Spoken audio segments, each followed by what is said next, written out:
extravagant, celebrated, and outrageous lifestyle led by the mid-20th century's leading man of flamboyance may be dim among today's own breed of celebrity outrageousness, but 50 years ago, it was a beacon in the bright life of high society and American literature.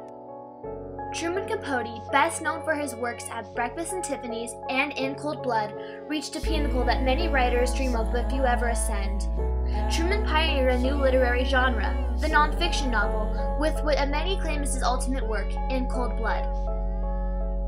Born Truman Streckus Persons on September 30th, 1924, Capote was abandoned by his mother and raised by his elderly aunts and cousins in Monroeville, Alabama.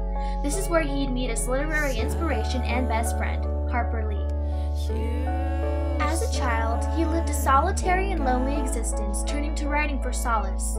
On one of his early days, Capote related, "I began writing as sort of a seriously when I was about 11. I say seriously in the sense like other kids go home and practice the violin or piano or whatever.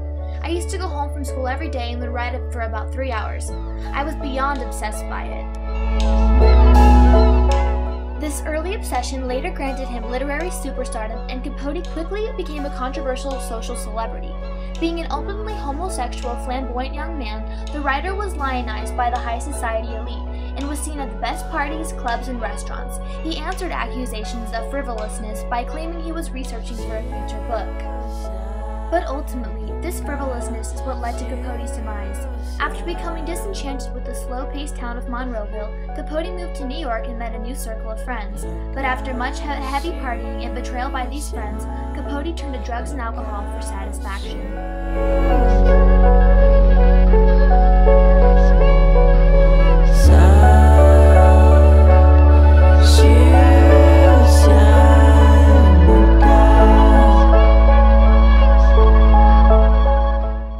After much heavy partying and depression, Capote eventually accumulated his own mother's disease, alcoholism. This loneliness in turn destroyed him, and after living his life hard and recklessly, on August 25, 1985, Truman Capote passed away.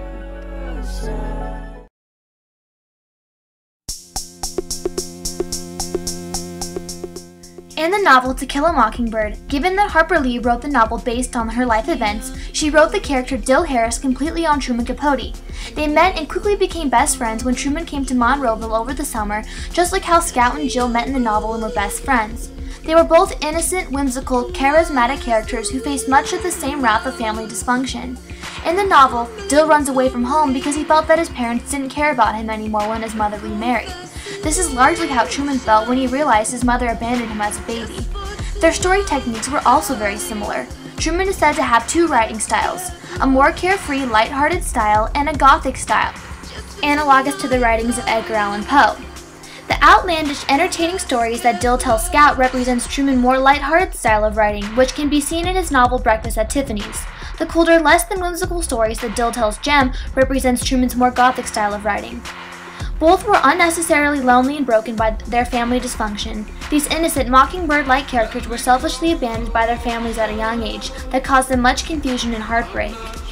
Truman Capote's controversial flair and style will always be remembered as one of the most outspoken, hilarious social celebrities of our generation. His novels are a staple in American classics that are still praised today.